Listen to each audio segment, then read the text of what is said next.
बोधगया महाबोधि महाविहार मुक्ति आंदोलन के संदर्भ में एवं समर्थन में भिक्षु संघ के द्वारा किया गया धम्म सभा। विभिन्न प्रदेशों से आए सैकड़ों बौद्ध उपासक एवं भिक्षु हुए शामिल, रखे अपने अपने विचार। नमस्कार।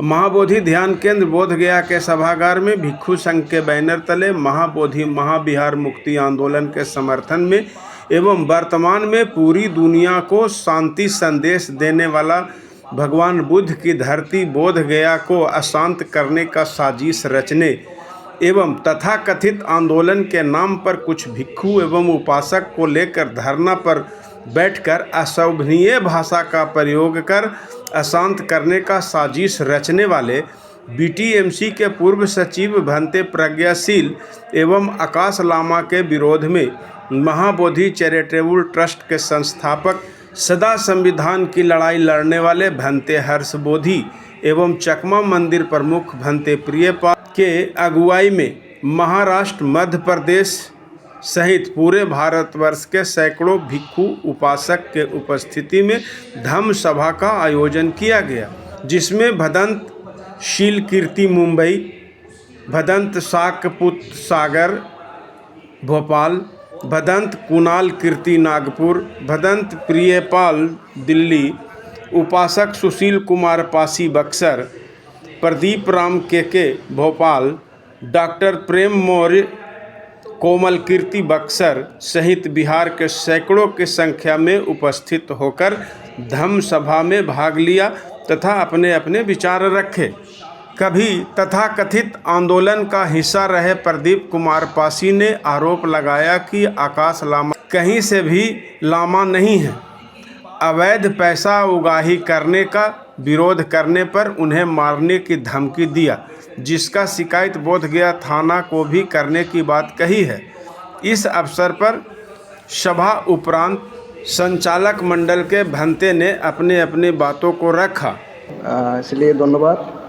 आज 2 अप्रैल 2025 अंतर्राष्ट्रीय साधना केंद्र बोधगया में एक भिक्षु संघ और हमारे जो बाबा साहब के अनुयायी या बौद्ध धर्म के जो अनुयायी उनको लेकर के एक आम सभा हम लोग किए हैं, जिसका मुख्य उद्देश्य यह है कि बोधगया मंदिर अधिनियम जो 1949 में बना हुआ है, जिसके तहत पवित्र भूमि बोधगया महाबोधि मंदिर संचालित होते हैं। बिहार राज्य सरकार उसमें 4 बौद्ध, 4 हिंदू और गया का जो जिला पदाधिकारी उनको लेकर के एक समितियाँ बनाई देती हैं। अब उसका 3 साल के तहत कार्यकाल चलते हैं। तो उसकी जो संवैधानिक महत्व है, संवैधानिक जो एक प्रकार चैलेंज आ रहे हैं कि संविधान को ये उल्लंघन करते हैं। हमारे जो अल्पसंख्यक बौद्ध हम जो होते हैं, हमारे आर्टिकल 25, 26 और 28, 29 जो अल्पसंख्यक लोगों को जो अधिकार दिए, उस अधिकार को हनन करते हैं, जिसके लिए 3 सुप्रीम कोर्ट में अभी भी केस लंबित है 2012 से।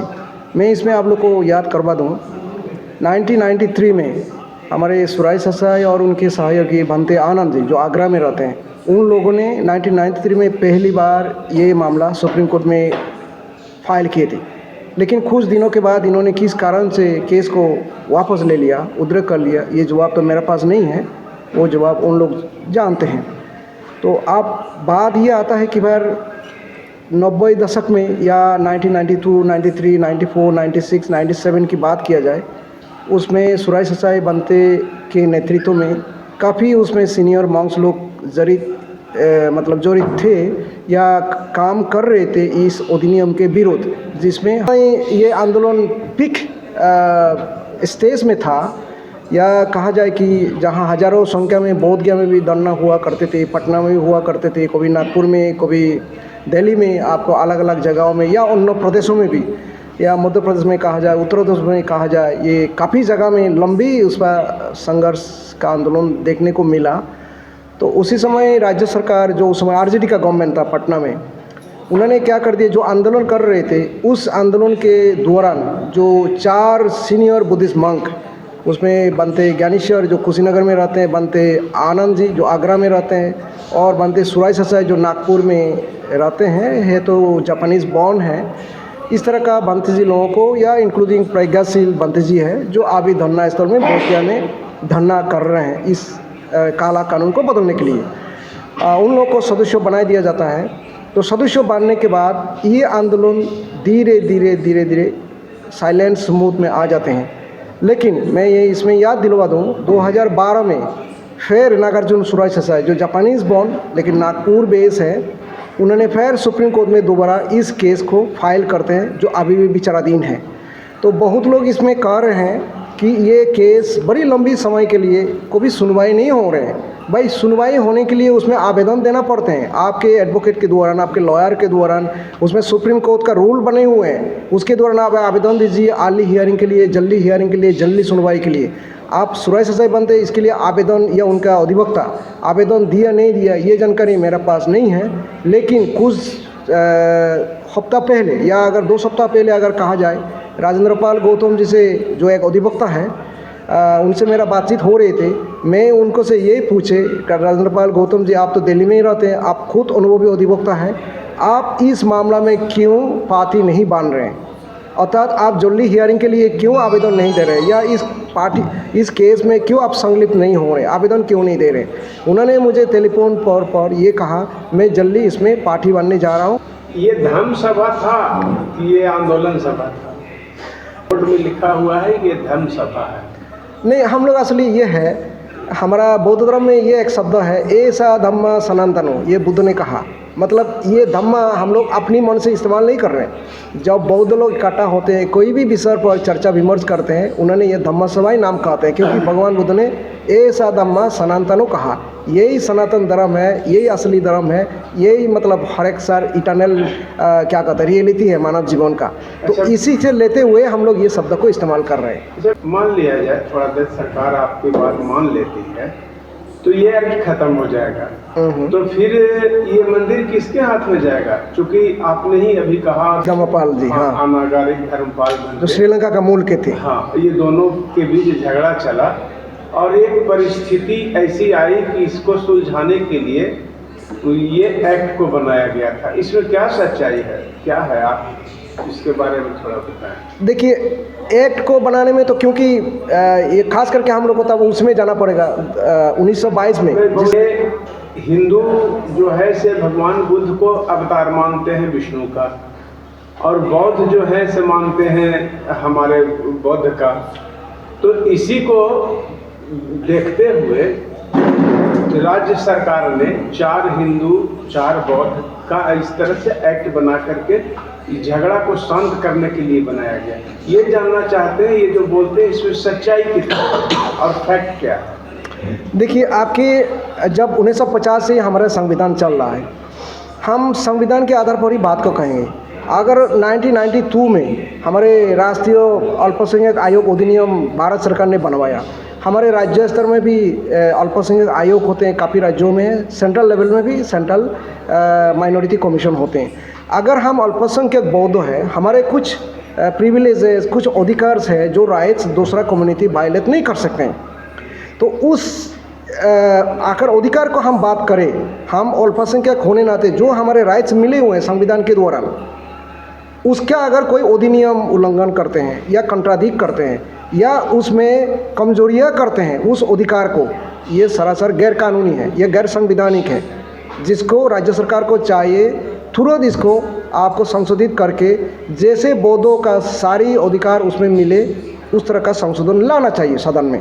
संविधान में सिख, बौद्ध और जैन ये तीनों हिंदू का ही पार्ट है, तो उस हिसाब से पहले तो आप इससे निकालना होगा ना कि बौद्ध संवैधानिक बौद्ध हिंदू है या फिर बौद्ध अलग है संविधान के अनुसार। भाई मैं तो यही कहूँगा, ये जो राष्ट्रीय अल्पसंख्यक आयोग अधिनियम जो बनाया गया 1992 में, ये तो हमारे बौद्ध समाज तो नहीं बनाया था, हमारे सरकार ने बनाया, केंद्र सरकार ने बनवाया आपका कि नेशनल जो माइनॉरिटी कमीशन एक्ट 1992 में, तो उसके तहत हम अल्पसंख्यक है। तो अगर इस तरह का हमारा आइडेंटिटी को लेकर के अगर कोई प्रश्न है किसी का कि हम भी हिंदू है इस तरह का है, तो भाई इतना दिन अल्पसंख्यक का जो कमीशन वगैरह चल रहे हैं या माइनॉरिटीज़ वेलफेयर डिपार्टमेंट चल रहा है उसको बंद कर देना चाहिए। तो बंद कौन करेगा? बंद तो हम नहीं करेंगे, हम बौद्धों, हमारा अंतर में वो डिपार्टमेंट नहीं है।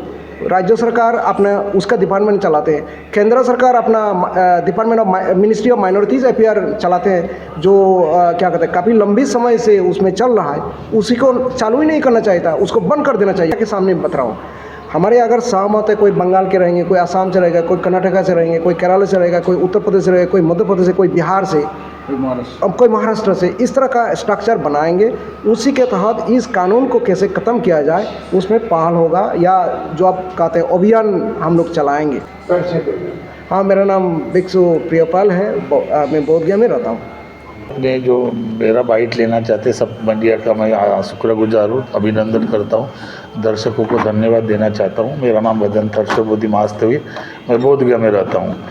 ये आयोजन हमने इसलिए किया था कि 1949 का एक्ट को लेकर वर्तमान में अभी जो आंदोलन चल रहा है, जिसकी वजह से पूरे देश में ही नहीं तो अंतर्राष्ट्रीय स्तर पर भी आवाज़ उठ रही है, तो हमारा ये मानना है कि बाबा साहब ने हमको संविधान दिया, तो संविधान में हमारे पूरे अधिकार हैं और हम रास्ते पर बैठेंगे।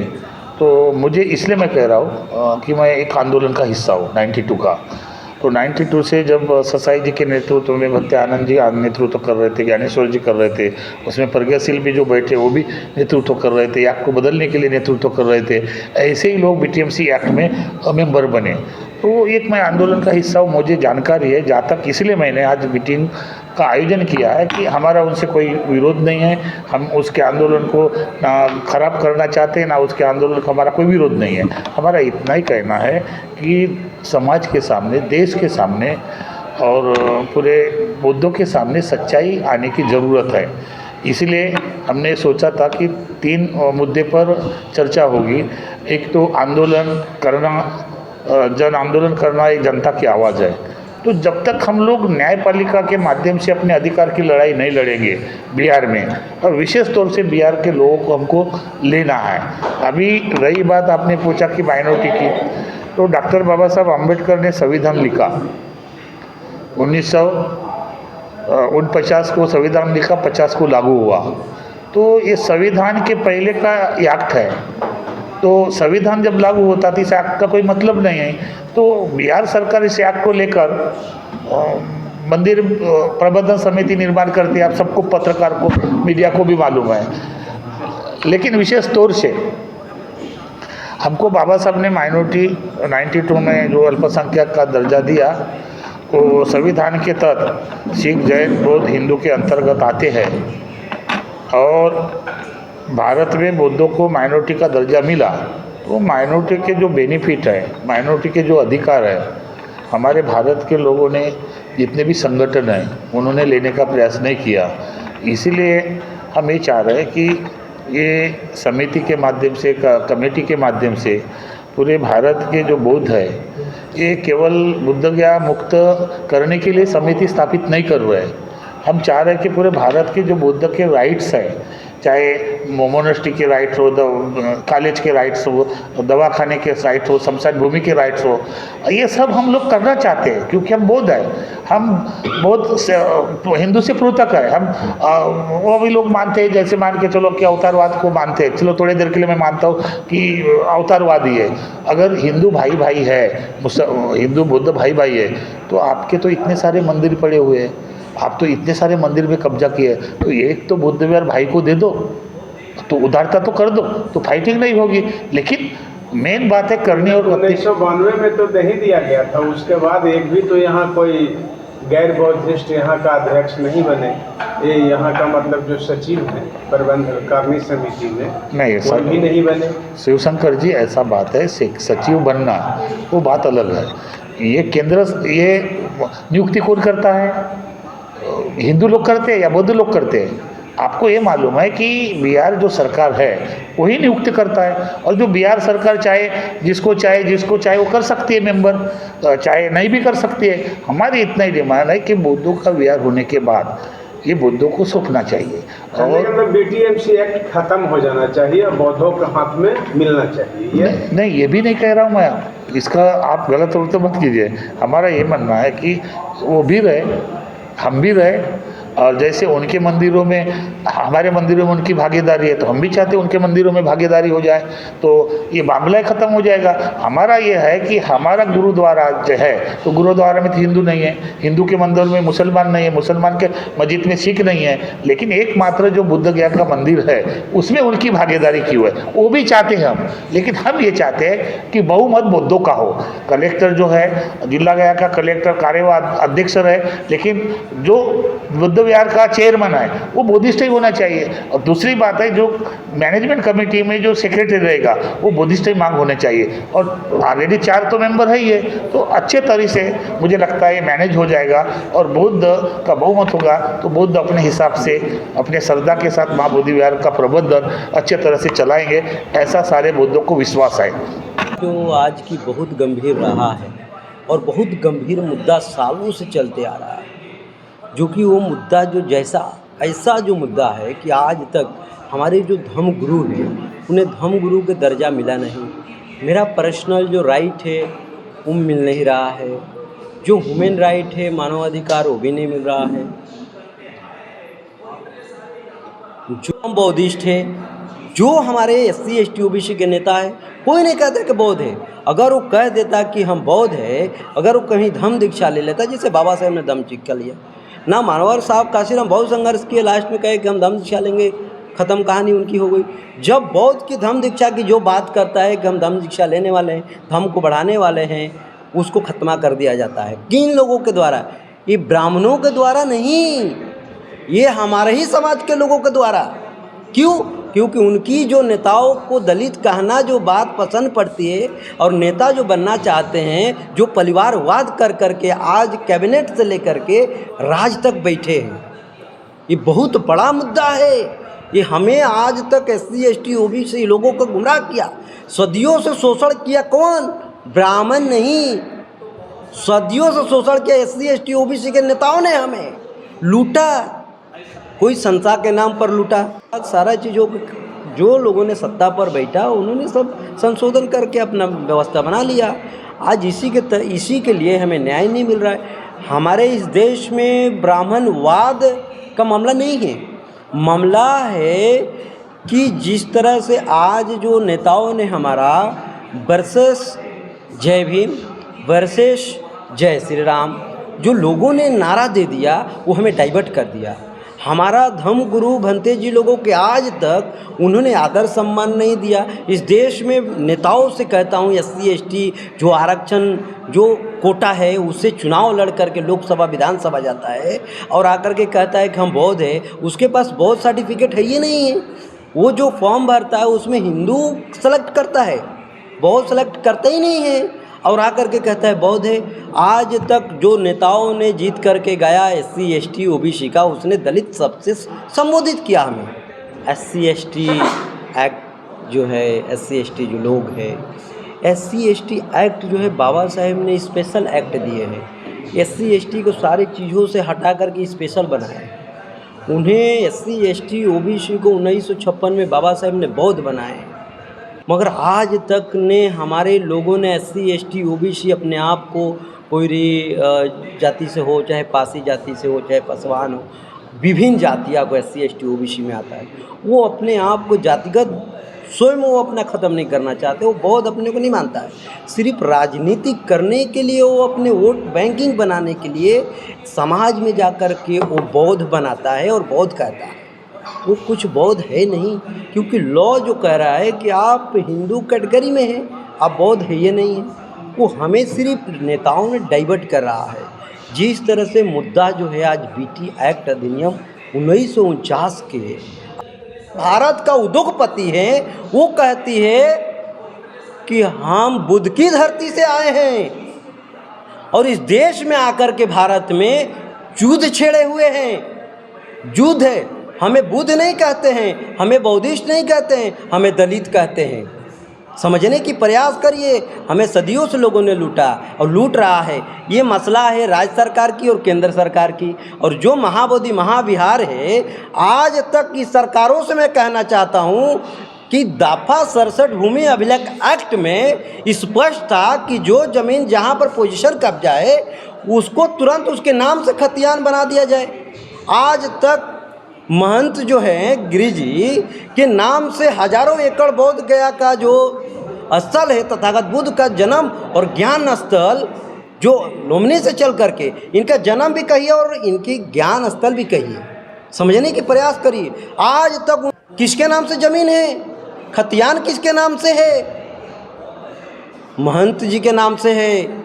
आज तक ये सम्राट अशोक जी जो बनाए इस महाबोधि महाविहार को, अब सोचिए कि अखंड भारत इसी पटना बिहार से, बिहार के राजधानी पटना से कई हजार वर्ग मीटर तक सम्राट अशोक ने अपने चलाया करते राज्य। अब बताइए कि सम्राट अशोक के राजपाट रहते हुए उस राजपाट को आज के डेट में सम्राट अशोक के राजपाट ना कह करके महंत जी के राजपाट कहा जा रहा है। ये यहाँ पर जितने पढ़े लिखे लोगों ने, हमने तो ब्राह्मणों को, जो ब्राह्मण समुदाय के लोग हैं उन्हें हम बधाई देते हैं। क्यों बधाई देते हैं? कि बाबा साहेब ने, उन्होंने कहे थे कि शिक्षा वह सरनी के दूध होता है जो जितना ही पिएगा उतना ही दहाड़ेगा। तो ब्राह्मण समुदाय के लोगों ने क्या किया कि उन्होंने बाबा साहेब को बताए हुए रास्ता